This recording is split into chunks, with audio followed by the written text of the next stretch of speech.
It's the start of Season 3 2023, and with no new open wheel cars declared for this season, it's time for us to take a deep dive into the chaotic world of C-License open wheel racing on iRacing.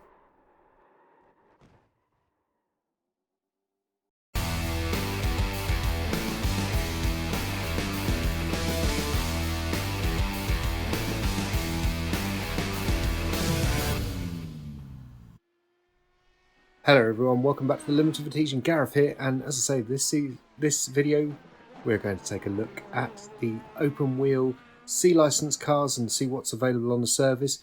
And I think the latter used to make sense like a few seasons ago, but it's got very chaotic and mixed up on the C-License level, with a lot of different cars available at this level, and it's pretty confusing and a bit messy. So let's dive into it. We'll take a look at each of them in turn, have a go on track, and then we'll see what's what.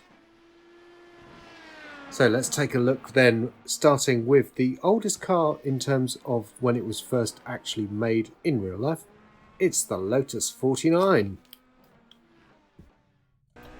So first released in racing in 1967, the Lotus 49 is an absolute classic. Jim Clark winning on debut in this car. It's I think it's the first Formula One car to use the Cosworth DFV, obviously the most successful Formula One engine of all time, unless one of the Mercedes units has finally beaten it. And this car was racing on through various guises for 4 years, also pioneering the use of aerofoils in F1. So obviously the variant we have here is the earlier version without wings. And what we really noticed with this car, you know, with the grooved tyres and the lack of wings and the primitive brakes, is the very, very long braking distances. And all the power in this Cosworth engine, the 440 brake horsepower around between 9 and 10,000 RPM, it all comes in at that sort of band. So you have to be really careful when they get up later into the rev range in the lower gears, especially. So, and the other thing is obviously it's a very offset position in the car, with the steering wheel off to the left hand side to accommodate the gear stick down on the driver's right hand side. So certainly a bit weird when you're doing your centering HMD button in VR, trying to make sure it's straight compared to the wheel, and you're like, I just don't feel right. But this car sadly doesn't have a huge audience on service, and it's probably one of those cars where it's a good argument for why iRacing won't put in as a drop it there at Coppice. Why we don't seeing like lots of historic series on iRacing, and it's because however exciting people think they are, realistically a lot of people just don't get on with the challenge of these older cars, which are very difficult to drive. I mean, I've only got a CSL Elite setup with paddle shifts, and I know I'm missing out on that full heel and toe and paddle manual shifter experience with this car, which would be a really good thing to have with it, and it would be really fun to try and learn all that. But I just know that I don't have the time realistically to put into it. So for me personally, I do enjoy playing with this car every now and again, but would I have the patience and the time to master it? And I think the answer is probably sadly not. But yeah, as I say, it's certainly something that's very interesting to drive, and it's good to just get a glimpse of what those early F1 drivers went through in their careers. I mean, it's so exposed. It really is quite astonishing. But let's jump ahead through time as we come up to complete the lap here. Oh, getting a bit sideways there. Let's jump ahead in time then to one of this car's descendants and the Lotus 79. And what a difference 10 years makes then, as the Lotus 79 debuted in 1977, just 10 years after the Lotus 49, and the difference of the cigar-shaped car with the skinny treaded tyres, and now what looks like a recognisable modern Formula 1 car, I'd say, with its front and rear wings and larger size, big slick tyres, but incredibly still the same engine, although this now they've managed to wring a bit more power out of it, up to 475 brake horsepower, 11,000 RPM. And we've just finished a season racing this in the limits of Adhesion, and I've got to admit I was really looking forward to it, but I struggled to really get on top of this car, and was a good couple of seconds or more off the pace compared to the front of the field, which is a big shame because I really thought this was one I would really be good at, and I just was not. Now, where to pinpoint the reason for that is quite hard. I mean, it's obviously it's got ground effects, so you're really trying to use the aero and work out a way of utilising the full rev range of this car, and I just found that quite a challenge, to be honest.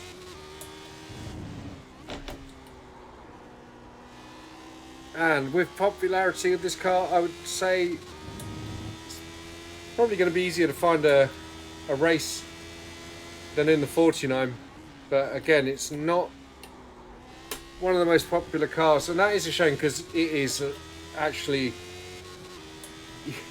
you feel like a bit of a macho man wrestling this thing around the track.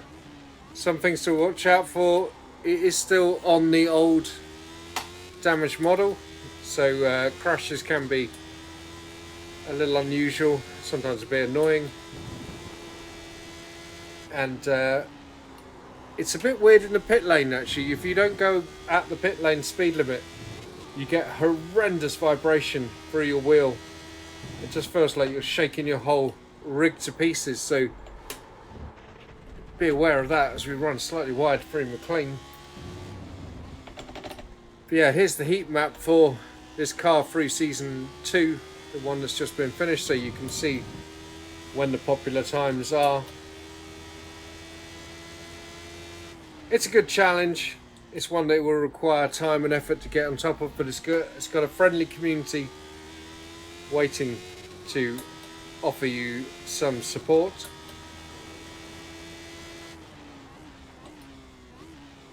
But now it's time to say goodbye to the 70s and jump ahead in time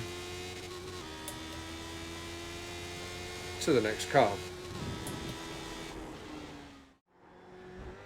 Well, here we are then, the Dallara F3. I think this is the Dallara F312, first released in the real world in 2012, so a bit of an old car now, but there's a reason it's got such a massive following on iRacing, and that's just because it is an absolute joy to drive. Felipe Drugovich, Formula 2 champion, and Dino Beganovic, the Formula 3 driver, both of them said to me this is their favourite car on iRacing, and it's so easy to see why. It's weighs about the same as the Lotus 49, so about 540 kilos, only 240 brake horsepower, but with those wings and the Hankook slick tyres, and I'm my best lap round here in this a 1 minute .889 compared to that 59-second lap for the Lotus 79.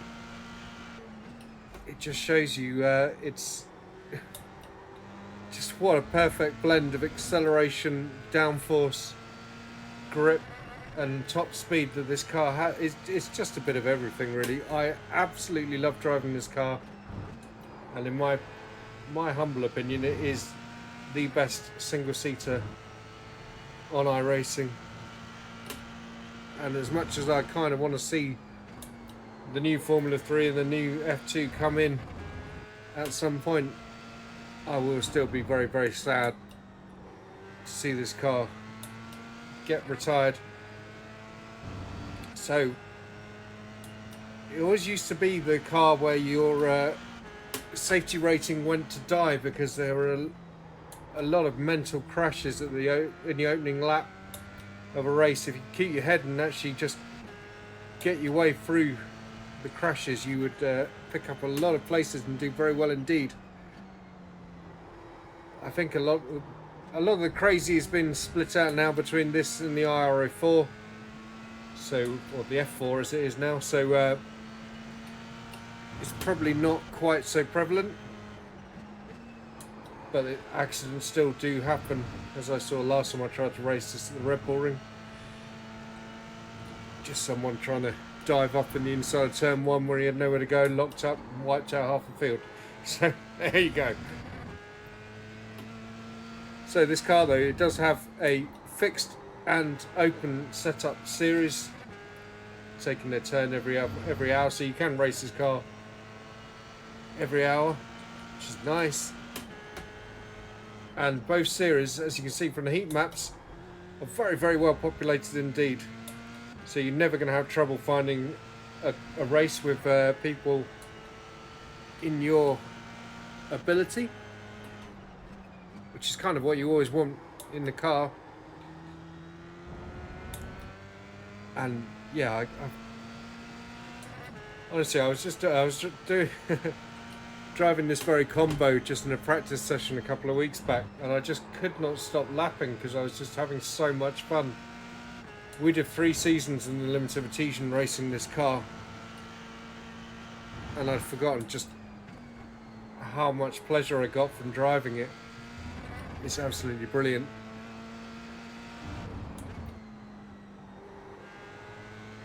I don't think anyone would regret buying this car to race it, even if it then gets retired within a season or 2, which is entirely possible by the end of 2023, but I think you'll get your money's worth in those 2 seasons.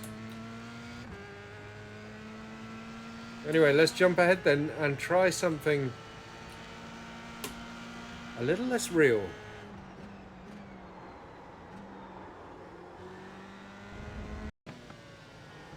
Here we are on board then with one of the cars that absolutely terrifies me on iRacing. It's the Dallara iRacing, which came out a couple of years ago now, I believe. 2021, I think. Whoa, there we go, round it goes. That's why it scares me. So this was a concept car by iRacing in conjunction with Dallara. The idea was that you'd have a 3-litre naturally aspirated V10 like we used to have in Formula 1 in a very, very modern carbon fibre monocoque sequential gearbox, and that means that this thing produces 900 horsepower and it only weighs 600 kilos, which is barely any more than the Lotus 49 and the Dallara F3, which is why this thing is just so very, very quick. The size of the front tyres are unbelievably huge, and honestly, I was so impressed by the people who can actually drive this thing to its full potential, because it is mind-bendingly fast, and just I can't even comprehend how much grip you can carry through the corners. My mind just doesn't work fast enough. It's quite scary. And unfortunately there's not a huge amount of people who seem to enjoy racing this thing in its C-Class series. You're going to find it hard to get a grid of more than 8 cars. Look at that, a 51 second lap, ridiculously fast. This track is not big enough for this car, obviously. And maybe that is a problem, trying to find a track that's big enough to really let it breathe and go mad. Which is why I really respect the drivers who can do their thing with this car. And I know a lot of people criticise iRacing for this because it's a concept car, it's a fantasy car, it's not a real car, obviously. Maybe if they built one and actually drove it, then they'd stop moaning about it. But for me, I just feel like, wow, 50.8 there. I respect iRacing and Dallara for pushing the boundaries and pushing the envelope of what is possible. And just, you know, as a thought exercise, it's pretty cool. And the fact that they did it in conjunction with Dallara and didn't just, you know, pull it out of nowhere like maybe the Gran Turismo car. What's that Red Bull one? I don't know. I feel like this car is pretty special, but yeah, it's terrifyingly quick and scary, and if you're not talented, it's going to bite you. Do try it in test drive if you can. I don't recommend buying it until you really, really want to drive it. And if you know that you're going to be able to race it at a time where there is other people who are driving it. Wow, we're going for a good one here. Let's see if we can bring this lap through to the finish. Oh, scary. Blimey. Oh, I was a bit slow through there.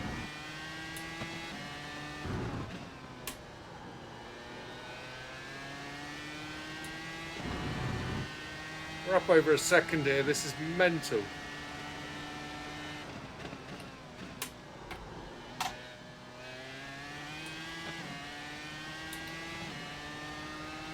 A 49.4. Holy crap! This thing is nuts. Oh. Well, yeah, there you go, guys. That is the R01. As I say, if you can find a time slot where people are racing it, then do it. But it's bonkers. Should we try and find something a little less, a little less scary?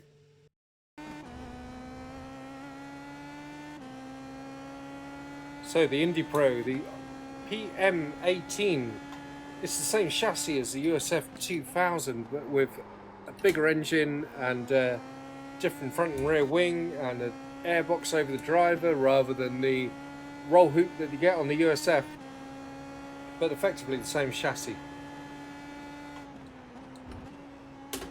It's the races on the same schedule as well, on alternating hours, so that you can race in the USF and then jump into this for the next race. Plenty of time to practice and adapt each time between the two cars, because obviously there'll be just a little change to adapt to with the difference in the power and acceleration, etc. And obviously the different grip levels as well. That's worth considering. This car's got similar sort of performance figures to the F3, but I have noticed that it's not as, I mean, it's obviously not as quick, and it's not quite as sharp as well. It doesn't quite have the same amount of downforce, and braking distances feel a bit longer to me.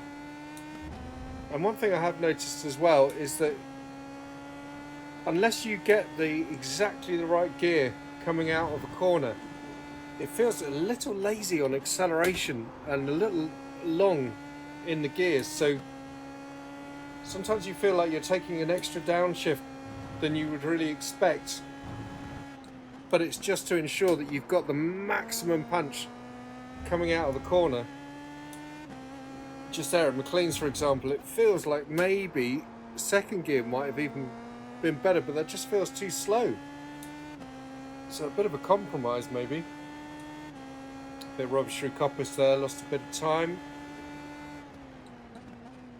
Trying to really force that braking, try and reduce the braking distance. I do try to be quite gentle on my brakes, but I think I'm not braking hard enough. Well, that was right on the limit through there. A little hesitation on the exit.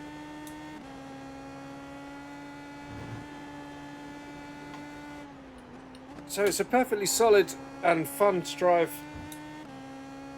mid-range open wheeler, and one that I've had some superb races in at Road Atlanta a couple of seasons ago in particular. As I say, if you're if you're looking for maybe a different C license single seater than the F3, then it's worth consideration, especially if you're working your way up through the ladder and doing a simulated run up to IndyCar. Then definitely the car of choice. But let's see about these other top cars sitting here at C license currently. So this is the Dallara IR18, the full-blooded Indy car that you're working your way up towards in the road to Indy US open wheel ladder. This car is about 750 kilos and about 600 brake horsepower depending on the spec, between different oval configs or the road configuration. It definitely feels heavier than the sort of Indy Pro and the F3. You can feel that extra weight into the corners and trying to get the car slowed down, especially into like McLean and turn 1 here at Donington. Going down into first there. But the important thing to note is that at C license you can't drive this on the road, it's only on the oval. So let's click the finger, and as if by magic, here we are on an oval. It's the Homestead Miami in the IR18, and well, not a lot to say really, just tons of grip, tons of speed, tons of power. I haven't set up push to pass yet actually, so, but obviously on my own going around here at the moment, so no one to pass. But yeah, this is the IR18 then. And with that, let's go and check out the top dog of open wheel racing then, the Mercedes W13. So the Mercedes W13 then, the current top F1 car on iRacing, 2022 challenger from Mercedes, and the car that ended Lewis Hamilton's winning every season of his career streak. So I'm almost predisposed to not like this car because of that, but it's really tough to drive actually, and hard to know where the limits are because you can chuck it into corners and brake so much later than you can in any other car. It's just ridiculous. I'm nowhere near the limits of this thing because I think it should be able to smash the IR01, but I haven't managed it yet. Let's see what we do in this lap. 49.4, so we're getting there. But this car just, I feel it's too much car for me actually. I'm not ashamed to admit it. I don't know if I've got the skills or the reaction speeds to actually handle it properly. But if you wish to, you can race this car in the Grand Prix series, which is on a weekend at C license level, and the idea is to try and replicate a sort of F1 season, use as many of the actual Grand Prix tracks as possible, and a few other Grand Prix style circuits to make up the rest of the calendar. It's so phenomenally quick. 49.2.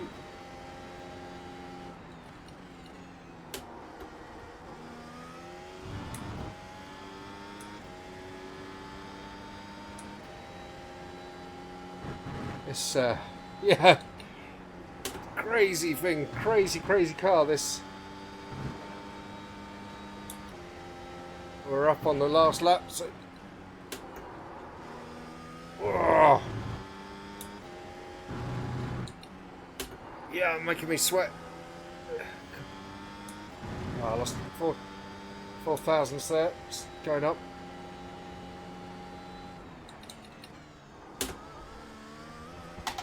Ah! Well,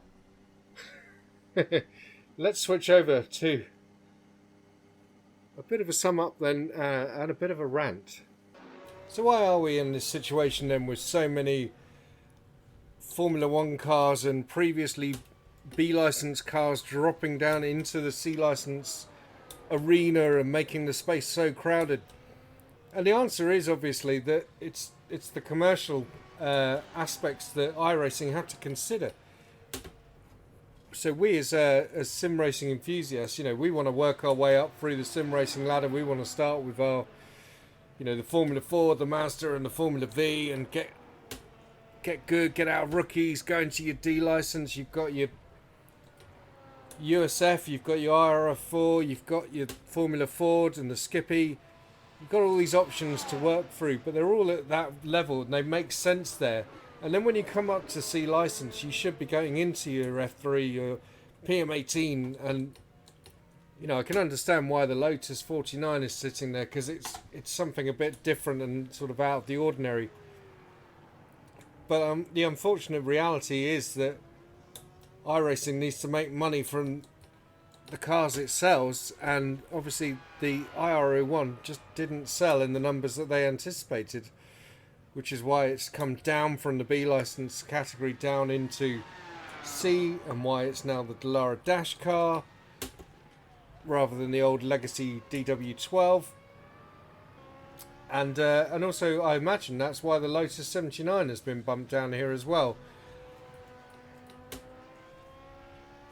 And maybe the W13 as well, because obviously the, you know, iRacing want as many people as possible to drive the cars they have available, and if they put the Grand Prix Tour at C license, then it means they've got more of the player base that can drive the car than it being unobtainium for some people up in A license or even just B above it. And you know, I think for me that it does make sense. But it's frustrating because it does take away that ladder aspect, you know, because some people are going to think, well, what's the point in trying to ladder my way up through the cars if I can just jump straight up into the top of the top bracket? You know, I can jump in the Indy car, okay, only on the ovals here, or I can jump into the W13 and just race the pinnacle of open wheel racing without even trying to get my B and my A license. And I think that's kind of a shame, really. But perhaps then I'm gatekeeping on what people want to do with the sim. You know, realistically, you pays your money, you drive what you blooming want. And who are we to sort of say, oh, you must drive this, that and the other? You know, that's total codswallop, really. Obviously you should be free to drive whatever you want that's available. So but for me personally, if I was, you know, I like the sort of working your way up the ladder aspect, and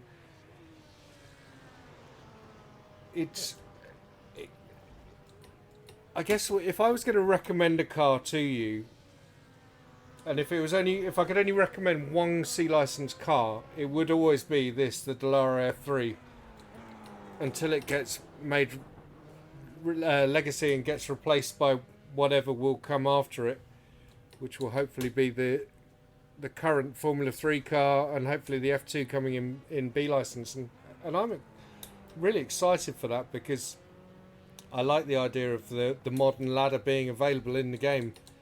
And however much I'll miss this car, just like I'm, you know, the Formula Renault 2.0, which got retired a season ago, was a big favourite, you know. But these cars, they get old. They don't get raced in real life anymore. So what's the problem with them being retired on the game? I guess it just happens, you know. So yeah, there you go. If you're gonna choose just one car, then it's this, the Dallara F3. If you're doing the Road to Indy ladder, then obviously the PM-18, and that is a solid F3 level car, don't get me wrong. I do like it a lot. I have raced it in the past. It's difficult to sometimes find an evening race on UK times that's available to race that car, but if you can find one, then you're in for a real treat. And that's not to say that you shouldn't be trying the Lotus 79 or the 49, both brilliant cars as well. I mean, yeah, you're spoilt for choice really. C license are all amazing, but yeah, I think I'm tying myself in knots here, so perhaps I'll wrap it up at that. I hope you've enjoyed this exploration of C license open wheel. Do give it a like if you did, and come say hi on the Discord and all that groovy stuff. We'll be racing the IR04 in LOA Prime next season, and also racing the USF 2000. So we're still down in the D-licensed cars after racing the Lotus 79 and the F3 in seasons gone by. And who knows what we'll be racing beyond that. Maybe it'll be the IR18. So yeah, from me, Gareth, I hope you've enjoyed this video, and I'll see you next time. Bye bye.